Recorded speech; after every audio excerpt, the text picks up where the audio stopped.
Judges chapter 7. Early in the morning, Jerubbaal, that is Gideon, and all his men camped at the spring of Harod. The camp of Midian was north of them in the valley near the hill of Moreh. The Lord said to Gideon, "You have too many men. I cannot deliver Midian into their hands, or Israel would boast against me. My own strength has saved me. Now announce to the army, anyone who trembles with fear may turn back and leave Mount Gilead." So 22,000 men left, while 10,000 remained. But the Lord said to Gideon, "There are still too many men. Take them down to the water, and I will thin them out for you there. If I say, 'This one shall go with you,' he shall go. But if I say, 'This one shall not go with you,' he shall not go." So Gideon took the men down to the water. There the Lord told him, "Separate those who lap the water with their tongues as a dog laps, from those who kneel down to drink." 300 of them drank from cupped hands, lapping like dogs. All the rest got down on their knees to drink. The Lord said to Gideon, "With the 300 men that lapped, I will save you and give the Midianites into your hands. Let all the others go home." So Gideon sent the rest of the Israelites home, but kept the 300 who took over the provisions and trumpets of the others. Now the camp of Midian lay below him in the valley.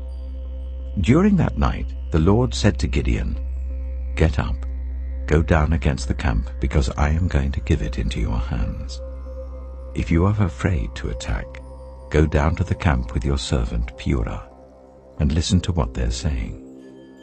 Afterwards you will be encouraged to attack the camp." So he and Purah his servant went down to the outposts of the camp.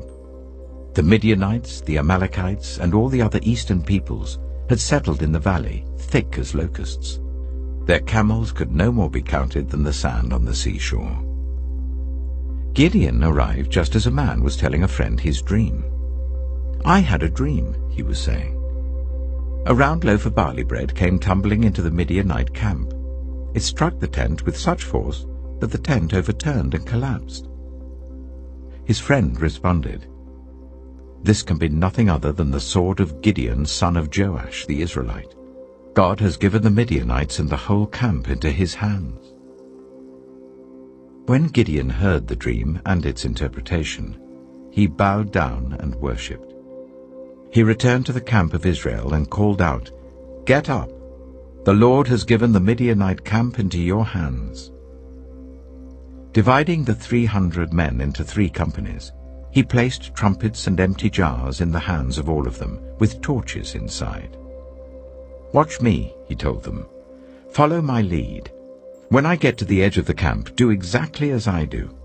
When I and all who are with me blow our trumpets, then from all round the camp blow yours, and shout, 'For the Lord and for Gideon.'"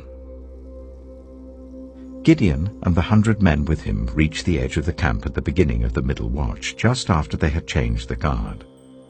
They blew their trumpets and broke the jars that were in their hands. The 3 companies blew the trumpets and smashed the jars. Grasping the torches in their left hands and holding in their right hands the trumpets they were to blow, they shouted, "A sword for the Lord and for Gideon." While each man held his position round the camp, all the Midianites ran, crying out as they fled. When the 300 trumpets sounded, the Lord caused the men throughout the camp to turn on each other with their swords. The army fled to Beth-shittah towards Zererah, as far as the border of Abel-Meholah near Tabbath. Israelites from Naphtali, Asher, and all Manasseh were called out, and they pursued the Midianites. Gideon sent messengers throughout the hill country of Ephraim, saying, "Come down against the Midianites and seize the waters of Jordan ahead of them, as far as Beth-barah." So all the men of Ephraim were called out, and they seized the waters of the Jordan as far as Beth-barah. They also captured 2 of the Midianite leaders, Oreb and Zeeb. They killed Oreb at the rock of Oreb, and Zeeb at the winepress of Zeeb. They pursued the Midianites and brought the heads of Oreb and Zeeb to Gideon, who was by the Jordan.